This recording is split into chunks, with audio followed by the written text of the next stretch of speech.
the 16th century, the verdant landscapes of what is now Chile became the battleground for the Arauco War, a fierce conflict between the indigenous Mapuche people and Spanish conquistadors. Among the warriors of this era, Galvarino stood out as a symbol of resilience and defiance. Galvarino was a warrior of the Mapuche, a people known for their formidable combat skills and deep connection to the land. Raised in a society organized around family clusters called lofts and led by chiefs known as loncos, Galvarino would have been trained in warfare from a young age. The Mapuche, or people of the land, have a rich history and culture deeply rooted in their relationship with the environment. Their beliefs were centered around a struggle between good and evil, overseen by a supreme deity, Jinechin, and guided by shamans called Machi. Prior to facing the Spanish, the Mapuche successfully resisted invasions by the Incas, showcasing their military prowess. Their initial encounters with the Spanish were peaceful, but tensions escalated as the Spanish pushed deeper into Mapuche territories, seeking gold and other resources. In a strategic response to the impending Spanish invasion, led by Governor Garcia Hurtado de Mendoza, the Mapuche organized their defenses across several key locations.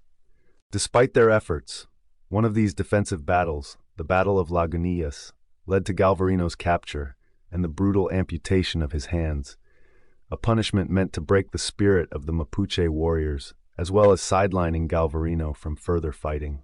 Undeterred by his mutilation, Galvarino converted his personal tragedy into a powerful symbol of resistance. Attaching knives to his amputated arms, he returned to his people not only to fight again, but to inspire them with his unyielding spirit. Galvarino's return to battle was not just a fight for survival, but a statement against oppression. His leadership in subsequent battles, particularly his role alongside the Mapuche chief Caupolicán, underscored his importance as a symbol of resistance and the fierce determination of his people. The Battle of Milerapa was a pivotal encounter between the Mapuche forces and the Spanish invaders led by Governor Garcia Hurtado de Mendoza. The Mapuche, under the leadership of their Toqui Caupolicán, had gathered a force of around 20,000 warriors. On the other hand, the Spanish force, commanded by Mendoza, consisted of approximately 500 soldiers, supported by a contingent of indigenous allies. The battle commenced with both sides engaging in fierce combat. The Mapuche, despite being outnumbered, fought valiantly and inflicted significant casualties on the Spanish forces. Galvarino, leading his squadron with the knives attached to his arms, demonstrated extraordinary courage and determination. He managed to kill Mendoza's second-in-command, a notable event that boosted the morale of the Mapuche forces. However, the Spanish, with their superior weaponry and tactics, ultimately gained the upper hand. The Mapuche forces suffered heavy casualties during the battle. It is estimated that around 3,000 Mapuche warriors were killed, while the Spanish lost around 40 men, with many more wounded.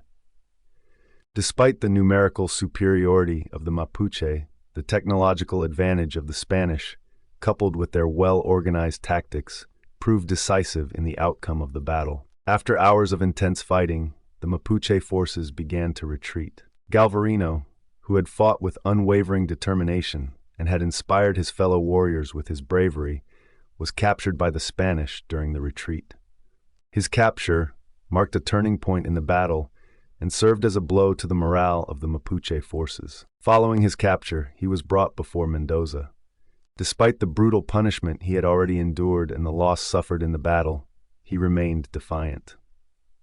Some sources say Galvarino was fed to the dogs. However, most sources concur that he was sentenced to execution by hanging. His execution was carried out in front of the remaining Mapuche prisoners as a warning to those who continued to resist Spanish rule. His death marked the end of a chapter in the Mapuche resistance against Spanish colonization. His bravery, both in the face of brutal punishment and on the battlefield, made him a symbol of resistance for the Mapuche people and an inspiration for future generations. The Battle of Milerapa did not mark the end of the Mapuche resistance against the Spanish colonizers. Despite the loss of one of their iconic leaders, including Galvarino, and the heavy casualties suffered during the battle, the Mapuche people continued to demonstrate resilience and determination in their struggle against the Spanish invasion. The Mapuche forces organized several other military campaigns and rebellions in the subsequent years. Although they faced formidable challenges, including superior Spanish weaponry and tactics, the Mapuche were able to sustain a prolonged resistance, which lasted for several centuries. This unrelenting struggle against colonization made the Mapuche one of the few indigenous groups in the Americas to successfully resist domination by a European colonial power for an extended period of time.